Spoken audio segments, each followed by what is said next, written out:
This episode of A Hit to the Head is brought to you by Better Fantasy. We will be hearing from them at the halfway mark of today's episode. Stay tuned for a special offer for them. But for now, let's roll the intro.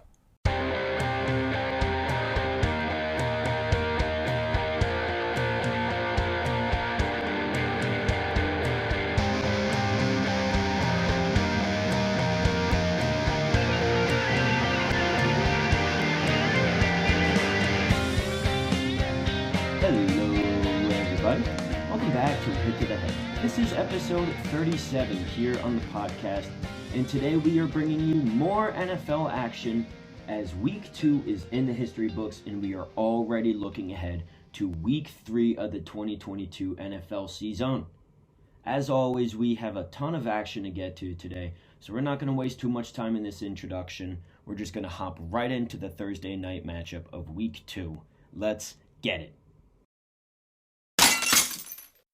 Going all the way back to last Thursday of Week 2 of the 2022 NFL season, we saw the LA Chargers go into Kansas City Arrowhead Stadium to take on the Chiefs. The Chiefs came away with a 27-24 victory, and this game was everything we hoped to see, and there was even more drama in the ending of this matchup. Late in the game, Justin Herbert went down in an awkward hit in which he was revealed to have fractured rib cartilage. Ow. In that, he still remained in the game, and he was able to make this a very tight finish. The Chargers almost came away with the win here, but Justin Herbert threw a pick six earlier in the game, and that kind of sealed the fate for the Chargers here. Now, speaking of the Chargers, wide receiver Mike Williams, he's filled a huge with a Y, huge void left in Keenan Allen's spot. He's out with a hamstring injury, as we mentioned in last week's episode, which is tough because he's on one of my fantasy teams. That's right, I have multiple. But on the bright side, I also have Mike Williams on that team. And this dude went off 8 receptions, 100-plus yards, and a tutty. Not a big deal. This guy's one of the most underrated wide receivers in the NFL. He's huge, 6'4", 215. This guy has great speed, great hands, great vertical. It's amazing how this dude doesn't get more recognition. Up next, we have the New York Jets and the Cleveland Browns. If you saw this matchup on paper, you wouldn't believe it. But the Jets got the win, 31-30. Welcome to the Juice Fest. Enter Joe Flacco. For no reason whatsoever. I mean, the stars just aligned. Maybe it's because Mercury's in Gatorade right now. But he led an incredible comeback. 26 for 44, 307 yards, and 4 touchdowns on the afternoon. Again, welcome to the Juice Fest. The Jets truly have something special with this young core. They could actually be a football team in the not-so-distant future if Zach Wilson is all that he's said to be and comes back healthy and he's unscathed from the injury that he suffered. Wide receivers Garrett Wilson and Corey Davis, they proved to have a ton of upside here. Rookie Garrett Wilson, he had 8 receptions, 102 yards, and 2 touchdowns on the afternoon. Welcome to the big leagues, brother. Again, Jets. Jets, Jets. That's all I have to say. Wow. Moving on from that tomfoolery, we had the Buccaneers go into the Big Easy to take on the New Orleans Saints, in which the Tampa Bay Buccaneers won 20-10 in a pretty solid fashion. Now granted, for the most of this game, it was a lot closer than the score will tell you. Quarterback Jameis Winston of the New Orleans Saints was the reason the Saints lost the game. He lost the game single-handedly by throwing 3 interceptions, including a pick six, which kind of locked the door for them coming back in the game. This dude needs to take a page out of the notes that I laid out for Carson Wentz on the Colts last season, and pretty much every quarterback who does the same thing. He needs to stop playing hero ball and just make the simple plays. The Saints have a ton of big ballers on that team. Michael Thomas, Chris Olave, a rookie wide receiver that they drafted this year, running back Mark Ingram, and Alvin Kamara. However, he was out with injury, but that's besides the point. right? The Saints have a ton of weapons on this team, and so you don't need to be the hero to make all these big plays.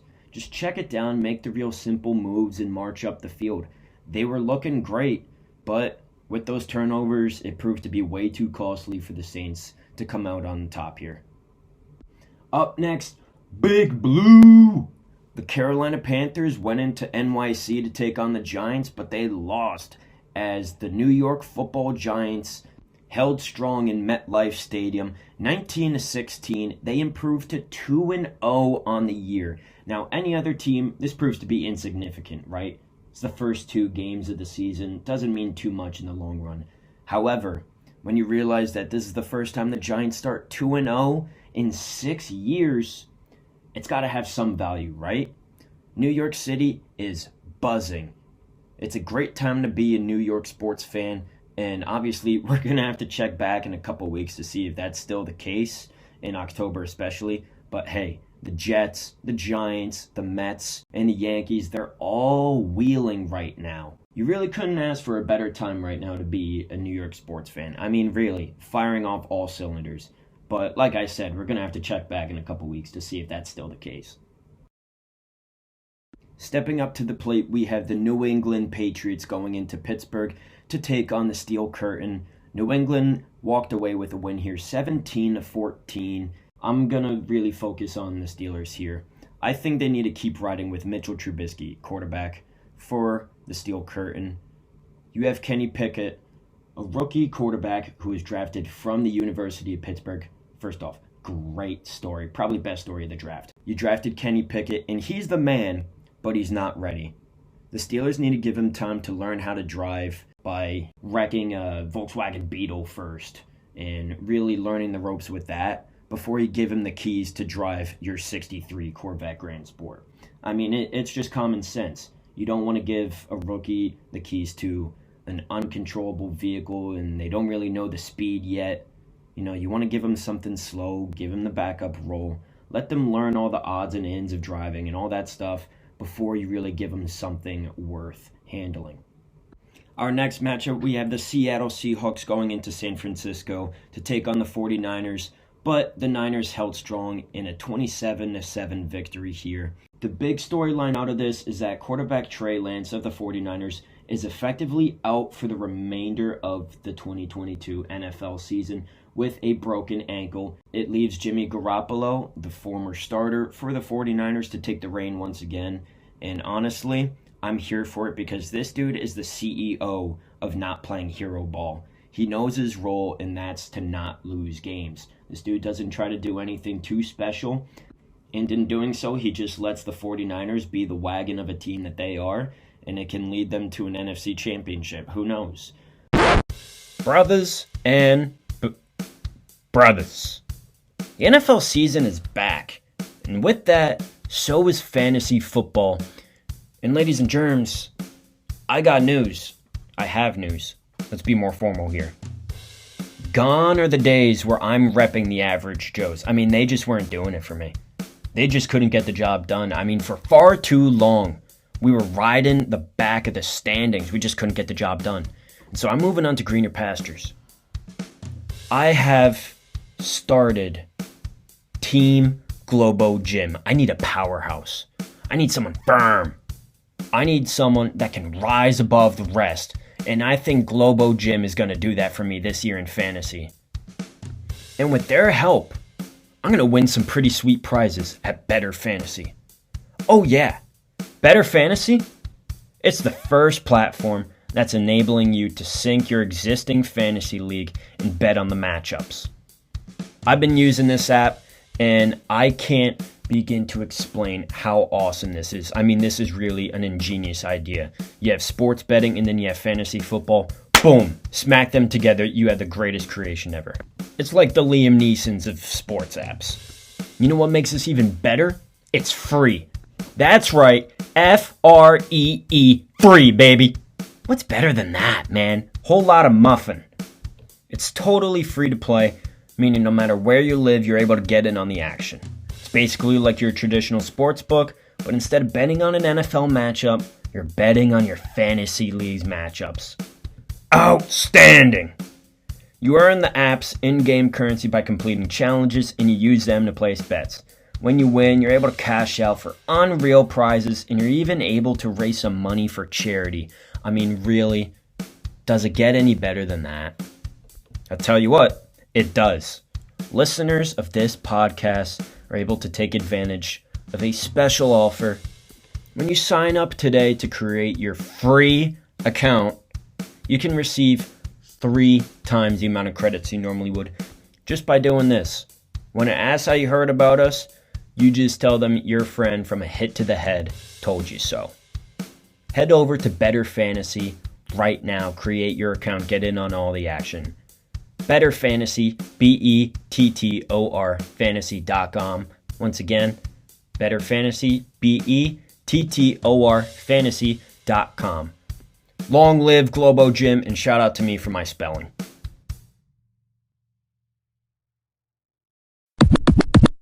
We're getting close, but we're not done yet. We still have the Chicago Bears versus the Green Bay Packers to talk about. And brother, am I in a freaking good mood. You couldn't have asked for a better outcome with me going to Lambeau Field to watch the Packers take on the Bears for the 205th time in the history of those franchises in that rivalry. The Packers ran the ball down their throats. They were locked down on defense. The Bears only completed 7 passes. 7 passes they only completed. All teams in the NFC North now are 1-1. It really just wipes out the Week 1 massacre that the Packers faced against the Minnesota Vikings. So all is well. The Packers got the win. And it's a memory that I'm always going to cherish with my father. I went to see it with him. I really can't explain how incredible this was of an experience. Really something to share with my father. That's what sports are all about, man.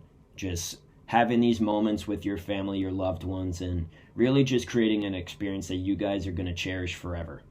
Moving on, the Tennessee Titans went into Buffalo to take on the Bills, but were absolutely walloped. 41-7. Titans drop to 0-2 while the Bills rise to 2-0. Josh Allen, Stephon Diggs, and the Bills are on fire. And to just give you a little bit of a glimpse as to how high they're rolling, in the second half alone in weeks 1 and 2, the Bills have now put up 45 points in 2 weeks. 45 points in the second half. That's outstanding. Man, the Bills are on one right now. Titans, not so much. Hello. Budzer, how are ya? Pretty well. How about you?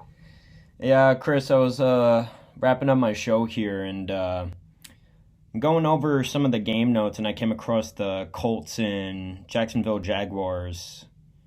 Jags shut them out 24-0. Who did you pick to go in the Super Bowl again? Alrighty.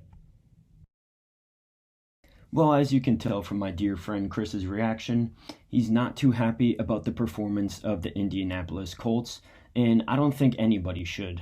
We talked about last season how they wanted to move on from Carson Wentz because he wasn't a big enough difference maker in the outcome of games. And so they went all out in the offseason and made a trade for Matt Ryan from the Atlanta Falcons is a big fat dud. I get it. It's week 2, heading into week 3 of the 2022 NFL season. There's still plenty of time to recover and easily make the postseason, especially in that AFC South division. I mean, you have the Houston Texans, the Jacksonville Jaguars, and the Tennessee Titans. Can't believe I was blanking on that name. But the Titans are the team they were last year because they're no longer with A.J. Brown or Julio Jones at wide receiver, so that team is really dilapidated. The Houston Texans and the Jacksonville Jaguars are the Houston Texans and the Jacksonville Jaguars. They're nobodies. And yet, the Indianapolis Colts not only lose to the Jaguars, they get shut out. They get shut out 24-0. They tie the Houston Texans. What's going on? Look, quarterback has to learn a new system. Everyone's trying to mesh together. You go all out in the offseason, make that big trade for Matt Ryan. You think, okay, this is the key to success, and it's not panning out so far. What are you going to do when you come against teams that are serious contenders? What if you play the Baltimore Ravens or the Buffalo Bills or the Tampa Bay Buccaneers? What are you going to do then? Whole lot of muffin. Whole lot of muffin, English muffin right there, right in your face.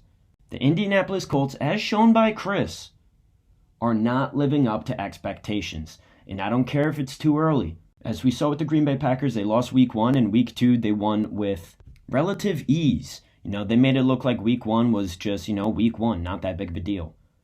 The Indianapolis Colts, they went in the opposite direction. Week 1, they had a sloppy turnout. They tied the Houston Texans, and we thought, okay, they're going to turn it around.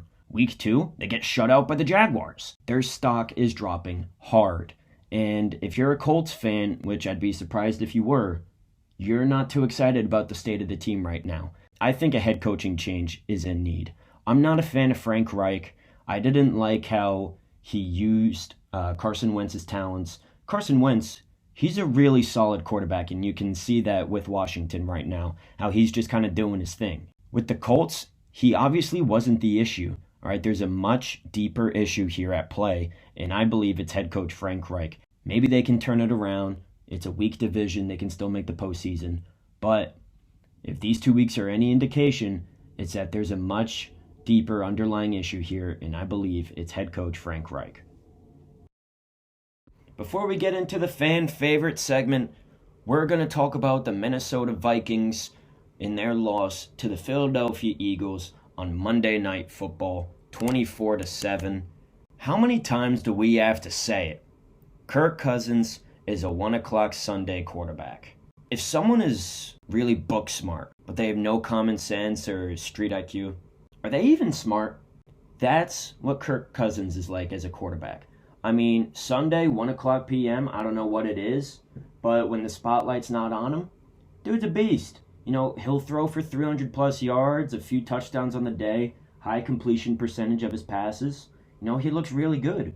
But God forbid you throw him in the spotlight on a primetime matchup.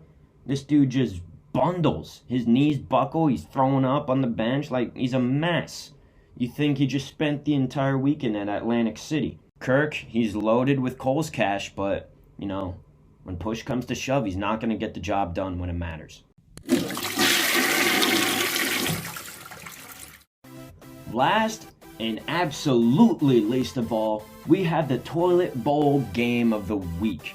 The Houston Texans went to Denver to take on the Broncos, but they lost 16-9 in an incredibly sloppy matchup. You would think that all the noise that the Denver Broncos made this offseason, they would put together a wagon of a team. But you can barely beat the Houston Texans. I mean, this was such an ugly matchup. You couldn't get it done against the Seattle Seahawks. And, you barely squeaked by the Houston Texans. How are you going to let Davis Mills and a bunch of Joe Schmoes keep it a tight game versus you and the Broncos? What's going on with this team here? I don't know. Again, it's week 2. You can't really read too much into it yet until at least week 4 or 5 when you get a sense of where teams are. But man, so far, after all that noise the Broncos made, it's really looking like a small dog with a big bark.